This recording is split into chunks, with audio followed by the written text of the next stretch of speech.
A very good evening to you and welcome to KTN Prime. Wherever it is you're watching us from tonight here in Kenya, across the continent and beyond, we're glad you could join us. Indeed, many thanks for joining us. Good evening from the KTN News Center this Wednesday night, the 29th day of March 2017, 131 days to the August 8th, 2017 general election. KTN Prime begins right now. The top stories tonight.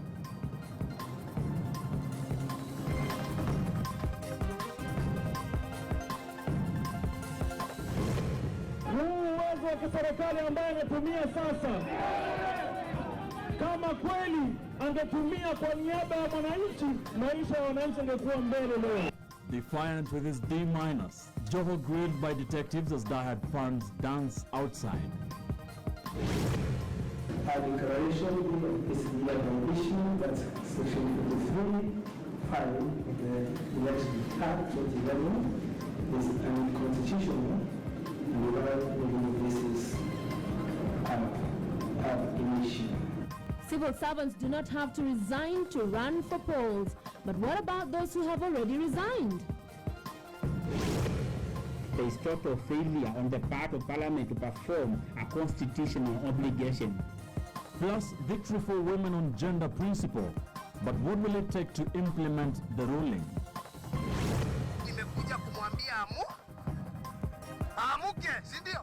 And shock in Nambu as pastor and followers pray for deceased woman to resurrect.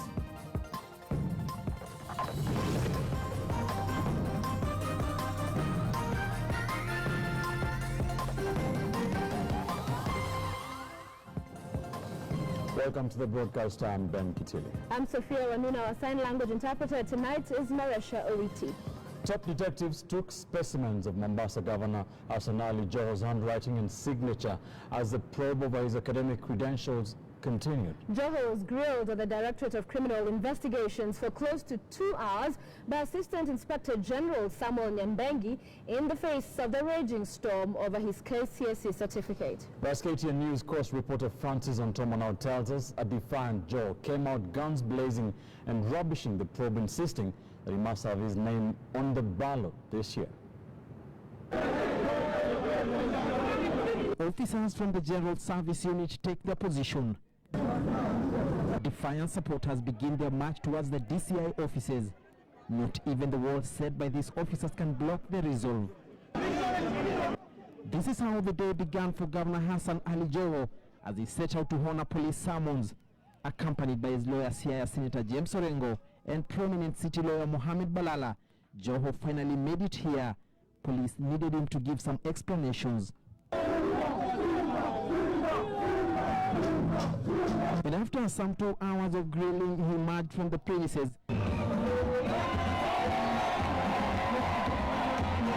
And a party of some sort was waiting for him. Police needed to know why he allegedly forged his examination document, as alluded by the Kenya National Examination Council. Joho is still as rebellious. Hii nguvu ambayo anatumia sasa, atumie kushukisha bei ya unga nyumbani watu wanapokula. Hii nguvu ambayo anatumia sasa, apigane na ufisadi katika serikali yake ya Jubilee. Politician, lawyer, Senator James Orengo and Governor Amason Kingi changed their courts to represent their man Joho. It emerged that the detectives were interested in the academic papers Joho presented to the Independent Electoral and Boundaries Commission in 2013 to be cleared to run for the office. Tunataka kuomba watu wa Mombasa, msiwe na hofu. Tutashinda. Na yeyote anakuza Gavana Joho, anakuza kwa nzima. Na yeyote anakuza Gavana Joho, anakuza Raila Odinga. Sisi tunataka tuambie hivi.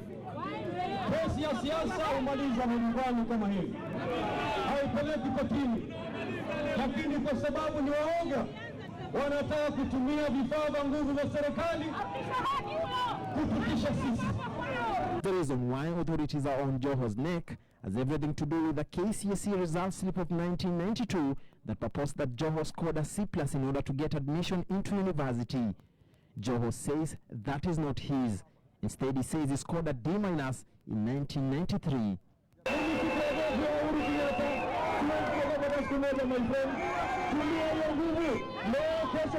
Lakini mimi nami naomba Mwenyezi Mungu wangu usiku na mchana na niombe ile nguvu ambayo watakuonyesha na mimi Wakenya wakuonyesha tarehe 8 mwezi wa 8 mwaka 2017. Next investigation suggests that Joho applied and got admission to the University of Nairobi for a BCom degree Module 2 program on the basis of the forged 1992 KCSE examination.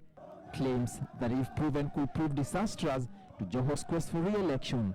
Mkutano wetu wa kwanza nje ya pwani utakuwa kesho, mtaa unaitwa Kibira kule Nairobi, mnasogea karibu. Even amidst the strong accusation level against the governor, is still putting up a strong face of defiance, and all eyes will now be fixed on how investigations are completed and the implications that will follow thereafter. Francis Ontomwa, KTN News, Mombasa. Francis Ontomwa for us tonight. Thank you, Francis. Let's now put more perspective into this. Let's now bring in outgoing Dean at the Kabrak University Law School and also Advocate of the High Court, Elisha Ongoya. Now, from what we understand, thank you for joining us on the program tonight. From what we understand is that the case of Joho's papers in 2013 prior to the elections could have an impact on what happens this year and the case that is currently ongoing, the probe, that is. What are we going to see that a case of criminal charges being preferred against the Mombasa governor for presenting forged documents in 2013, and how much responsibility does the Kenya National Examination Council carry for this? Thank you so much. The decision whether or not we are going to have criminal charges being preferred against Joho is a decision to be made elsewhere by an independent office called the Independent of the Director of Public Prosecutions, and therefore any opinion we may have about that is purely speculative. But let me say this. There are legal aspects of these disputes and there are political aspects of these disputes, and both of them are legitimate aspects. In terms of the legal aspects, it should not be lost to our viewers that in 2003, there were, to my mind, not less than 4 cases that were filed in court to challenge Joho's eligibility to contest the Mombasa gubernatorial race and the validity of his election as a consequence of that contest on the strength of his academic qualifications. I'm also aware that Justice Lenaola found the degree qualification of Joho to have been valid at that time. Of course, legitimate legal questions may arise that the material that was placed before Judge Lenaola before he reached that verdict, was it lawful material or was it fraudulent material? That is a matter that perhaps these investigations or other investigations may help unravel, and that may have an impact one way or the other on, therefore, the eligibility of Governor Joho to contest the 2017 gubernatorial elections. But as facts stand now, there is an existing decision of the High Court that finds Joho's degree as valid. Thank you, sir. We'll stay with Elisha Ongoya for more analysis on the broadcast tonight. Indeed. Now, to other news, some residents of Embu County and the attendants of the Gakwegori mortuary were treated to a rare incident today when a church leader and his followers stormed the mortuary to try and resurrect a deceased woman. The deceased lady happened to be the wife of the church leader who led believers in a long session of prayers and songs lasting almost the entire day. Lofty Matambo tells us the outcome of these endeavors. Songs of worship and prayers coming out of Gakwegori mortuary. Yes, specific prayers aimed at the resurrection of the late Pastor Polirose Ngendo. She died 4 days ago at the age of 38 after succumbing to TB. Her husband, who is locally known as Apostle Robinson Kalumba of Eagle's Wings Prophetic Ministry, surely believes that his lovely wife is only but asleep. Mimi nina imani, ninaamini ya kwamba mapenzi ya Mungu, manake Biblia ni uzima.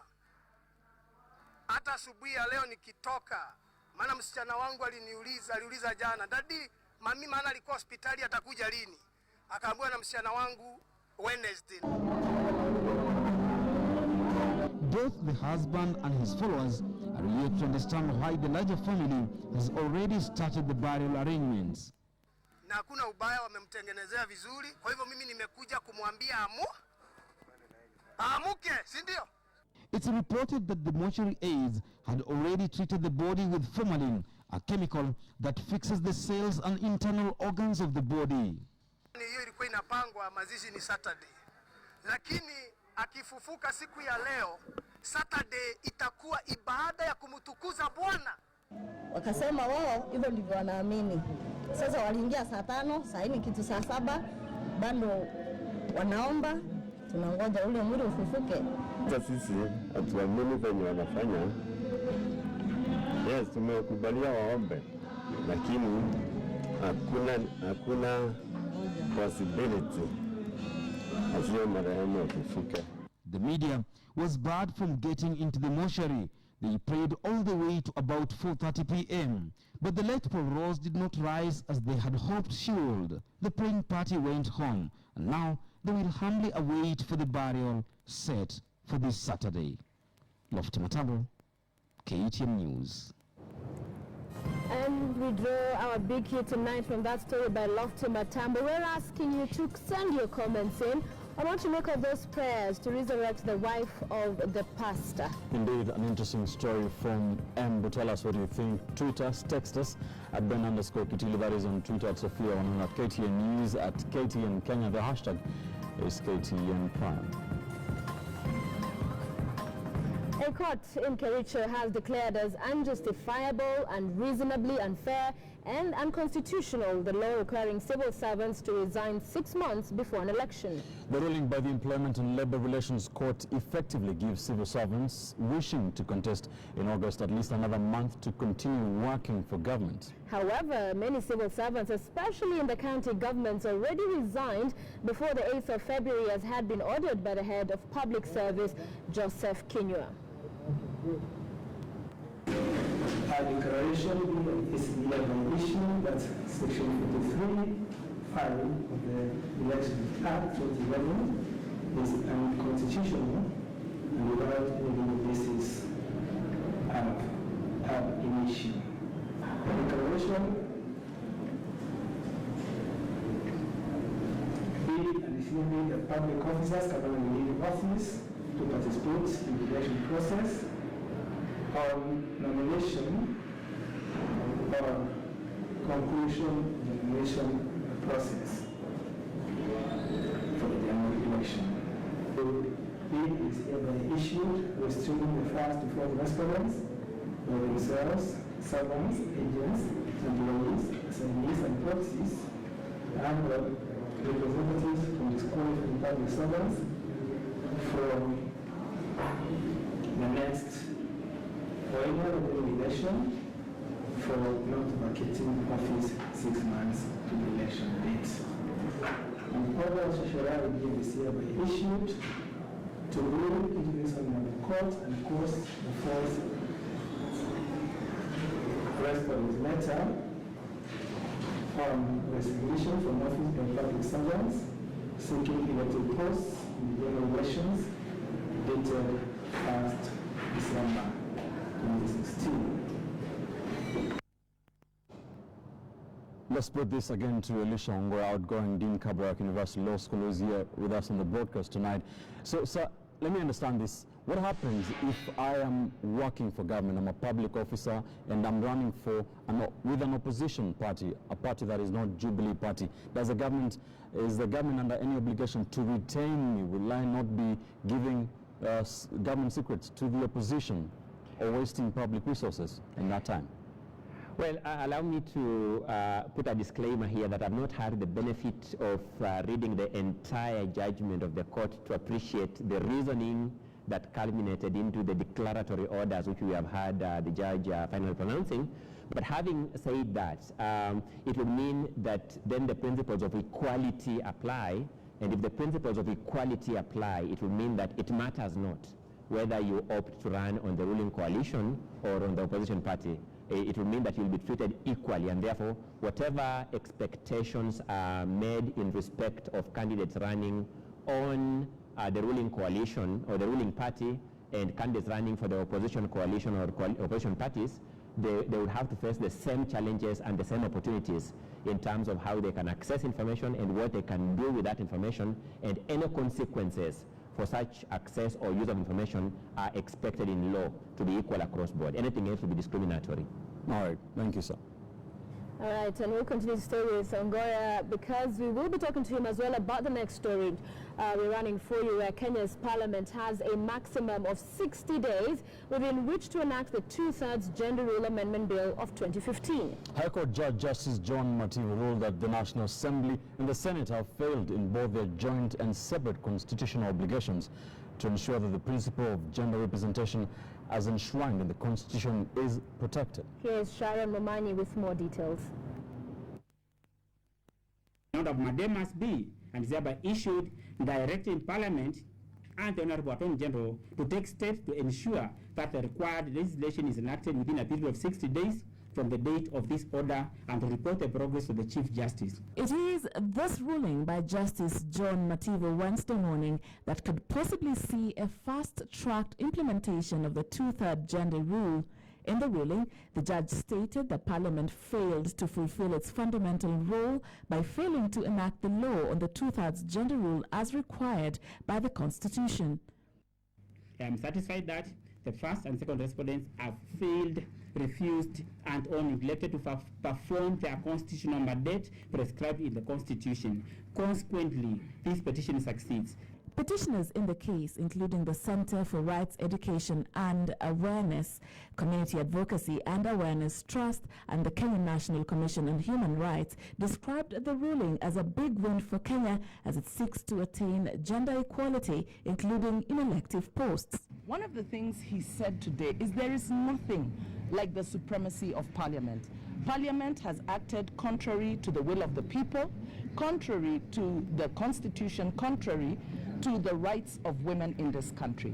Na kwa hivyo tungeomba ya kwamba wanasheria wote watuunge mkono, washikane na sisi kama kina mama, ya kwamba wapitishe bili ya kwamba tukue 50-50 kwa bunge. The gender rule would require that at least 117 out of the 349 seats in the National Assembly be occupied by the lesser represented gender.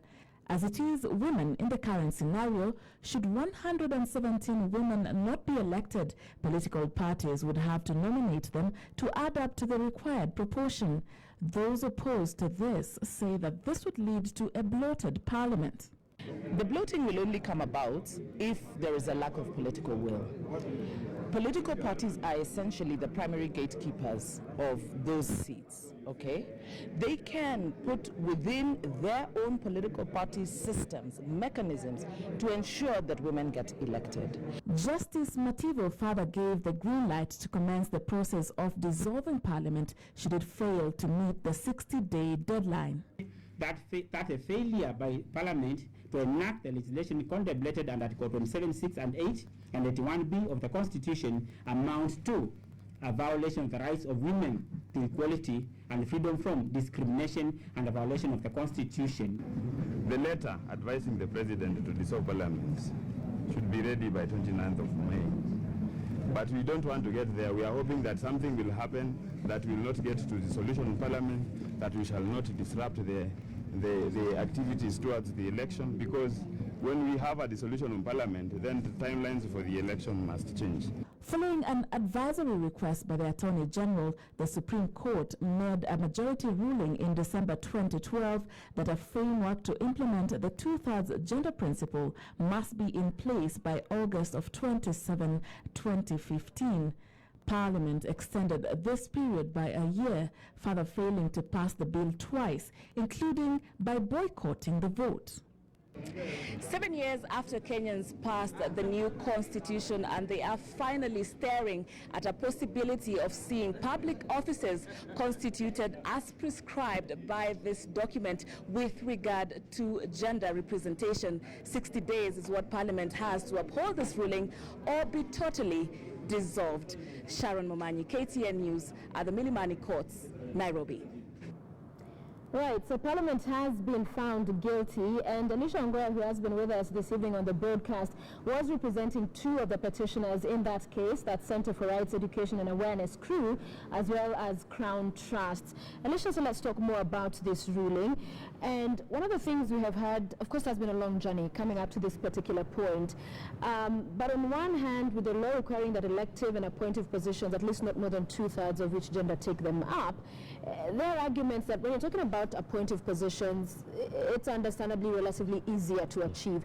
But elective, the chips fall where they may. So is it an unreasonable requirement? Did we fall short in terms of this particular requirement? I'm a constitutional law practitioner, and I'm also a constitutional law scholar. Right. And where we are now, the question whether or not it's reasonable or unreasonable is a question whose debate ended on 4th of August 2010, when Kenyans were debating what to approve, what not to approve. What is sure to my mind is that at the end of the day, Kenyans approved the principle in Article 27, Sub-Article 8 of the Constitution, which prescribes that the government shall take measures, including legislative, policy, and other measures, to implement the principle that not more than 2/3 of members of elective and appointive public bodies shall be of the same gender. Right. So the Constitution dictates it, and it applies the principle to elective offices. Right. Article 81, paragraph B of the Constitution also provides one of the principles that govern our electoral system. One of those principles is that not more than 2/3 of the members of elective public bodies shall be of the same gender. And therefore, speaking as a constitutionalist, the Constitution gives very many promises to us. You in the media industry keep citing Article 34, media freedom, and you keep telling us, it's not for us to keep saying this media freedom is unreasonable. In just the same way you expect that because the Constitution guarantees you media freedom under Article 34, the various sexes also expect that the promise given to them in Article 27, Sub-Article 8, and Article 81B shall equally be given effect to. So, now, let me conclude by saying the task of implementing the Constitution has never been easy. And therefore, if you are elected president, you are elected member of the National Assembly, you are elected member of Senate, it is not open to you to say that this question is too complex. Okay. We never elected you to discharge simple responsibilities. So then do you think, from where you sit, that Kenyan parliamentarians, especially perhaps the male or even the women, do not want women, because in this case they're the disadvantaged group, to get into these positions, whether elective or appointive, or is it a difficulty with the proposals you've been able to hear about in finding that mechanism that will work? As I made my submissions in this case, I submitted that there are 4 key pillars to realizing transformative constitutionalism. A constitutional process that changes our way of doing things as a society. One is that you must design the constitution well. And I think our constitution was fairly well designed. Number 2, you must have an independent judiciary, a judiciary that is committed to pronounce itself on the Constitution without fear or favor. Number 3, you must have a vigilant citizenship, people who are on the lookout for breaches. And number 4, you must have political will. What I think has been most deficient in this makeup is political will. Let me give you an example. It was much harder to remove members of an independent constitutional commission from office as we did with the IEBC commission. But we did it with ease, without shedding blood. It is easier to implement the 2/3 gender principle than to remove IEBC commissioners from office. And therefore that means where there's political commitment to do something, we will do it. So there's 60 days ultimatum that has been given by the judge. However, it falls around the same time the life of this parliament will be coming to an end. So there are those who argue this is a clever ruling. It just, will not put any form or sense of urgency on the members to be able to implement, and that this matter we can now safely say will fall perhaps in the purview of the next parliament. Again, let me tell you something about transformative constitutionalism. It is such that we also must have a culture of good manners, a culture of respect for legal principles, a culture of respect of institutions. Like when a court has pronounced itself, we must have a culture of giving effect to it. And therefore, I do not think that our Constitution anticipated a mischievous parliament. It anticipated a responsible institution called parliament, which once guided as has been done by the court, will take it in stride, unless, of course, it opts for other remedies available in law like appeal. It will take the ruling in stride and use the ruling as a guide to move this country to the next level. We have been at this level of the debate for too long. But if Parliament does not give effect to it, the Constitution in Article 261 prescribes the remedy. In fact, the judge did nothing novel. The judge just read out what Article 261 says. That then the Chief Justice will advise the President to dissolve Parliament, and the President has an obligation to dissolve Parliament.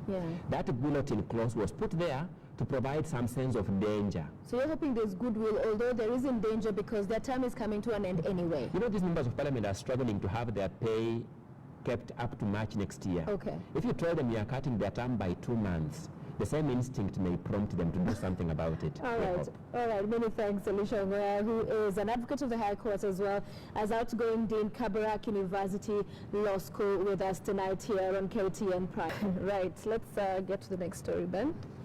Right now, the Kenya National Assembly's Committee on Lands today declared the chairperson of the National Lands Commission, Mohamed Swazuri, a very hostile witness after Swazuri refused to be grilled by the committee. Now, it emerged that Swazuri took advantage of the lunch break, rushed to court and obtained court orders stopping the Land Committee from hearing a petition that seeks his removal from office. KTN News' Patrick Amimo has the details from Parliament today. Drama started at around midday when Mohamed Swazuri requested the National Assembly's Committee on Lands to give him 15 minutes to consult with his lawyer. The committee had dismissed Swazuri's preliminary objections that a similar petition was before the courts. What we are looking for, we are looking at the character or culpability of a public officer or a state officer. When Swazuri was allowed to consult his lawyer, members of the committee expressed concern after he exceeded the time limit. Seeing a 411 message in my phone, which I think is important to inform you that National Land Commission Chair Swazuri files case in court seeking to bar House Committee from discussing petition to remove him from office. So, Chair, I'm wondering, was there, did you canvass to give the good professor time to go and rush and bring the court order, or what exactly happened? You're out of order, cannot canvass with him. You gave them 15 minutes. And now that 15 minutes is finished, so they are frauding the committee. Let me send my team to go and look for them. Yes, look for them. Let it be in the record. In the meantime, the committee had testimony from the National Lands Commission Vice Chairperson Abigail Mbagaya over the controversy surrounding the payments. The last paragraph of that letter. Let me read the last paragraph. The last paragraph says, in view of the foregoing, the title should have been prepared in the name of Dasai Investments Limited, who purchased the land before preparation of the title. Or even after issuing the title to editor Erima Mugo, it should have been transferred to Dasai Investments Limited. The CC, just after the signature. It says, yours sincerely, Mohamed Swazuri. Then it's copied to the Director of Valuation and Taxation and the Director of Legal Affairs and Enforcement, ELC.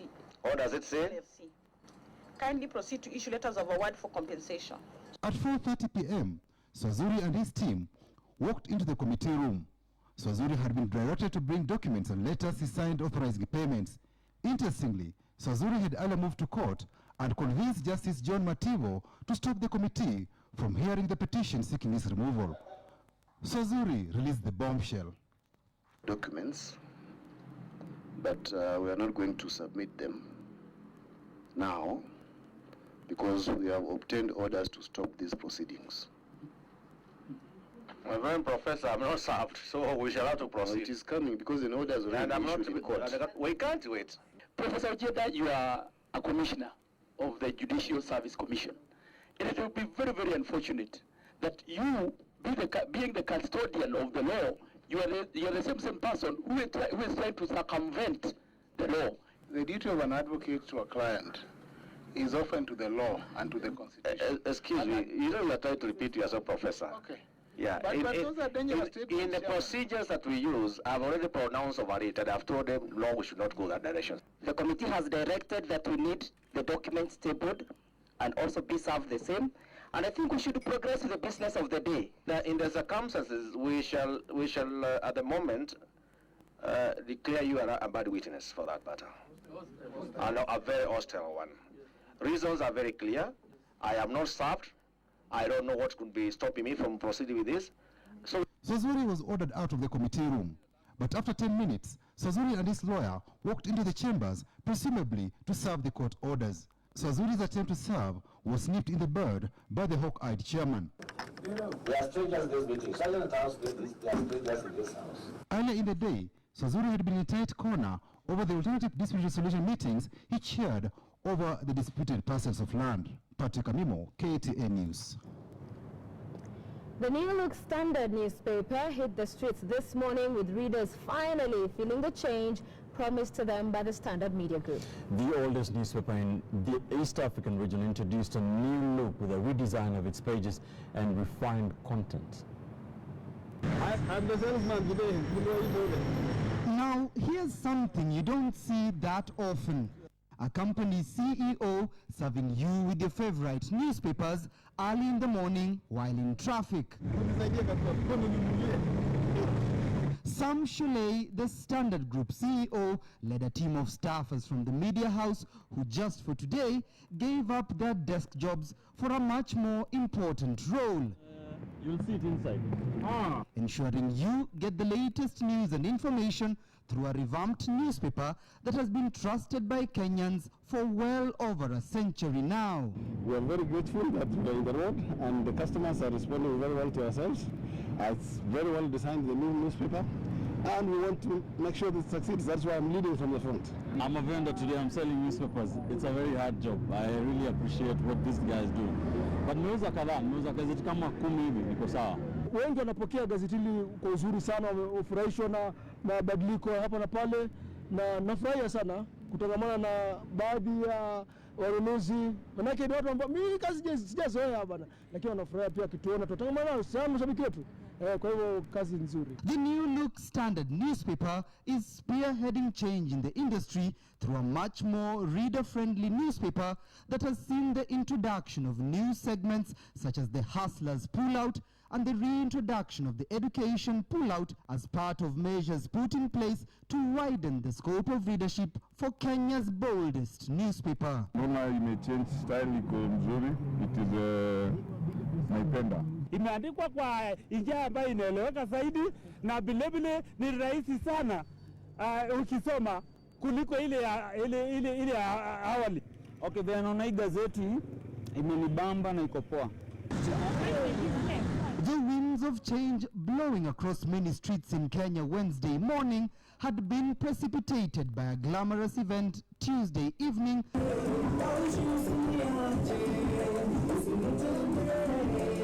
that saw the industry's top players issue their blessings to a launch that will see the Standard newspaper stand out tall against its peers in the market. We promise to deliver superior content, we promise to deliver superior advertising, and we promise to deliver a fantastic service going forward. I've seen an editorial that looks very, very well written, and I believe that being an avid Standard reader and a believer in the Standard, you will continue giving us the news as it comes. We hope Standard should live to its expectation of being a leading newspaper in terms of the content.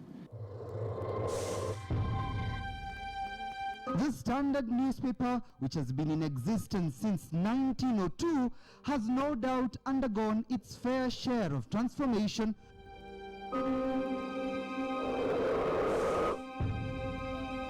With each decade, the newspaper metamorphosizing into a trusted news source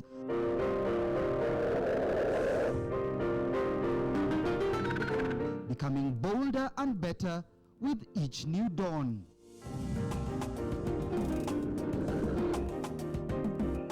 Timothy Otieno, KTN News. Sophia, you have no idea how hard it is to sell newspapers. I sold 22 of them and I felt so good. And you didn't show. I did. I sold, I will not say the number, but you know, it's all about that experience. We're together. We are one, eh? We are one. Yeah, you're watching KTN Prime here on KTN News. Thank you for staying with us. Tomorrow is budget day. Yes, indeed. Of course, you want to stay with KTN throughout the day. From early morning, we have comprehensive coverage of that. But coming up on business news, S8 Samsung has been launched. I don't know if you pre-ordered. You're one of those who are ahead of... I'm not a fan. You're not a fan? No. Oops. Well, we'll have that story and more when we come back. Please stay with us.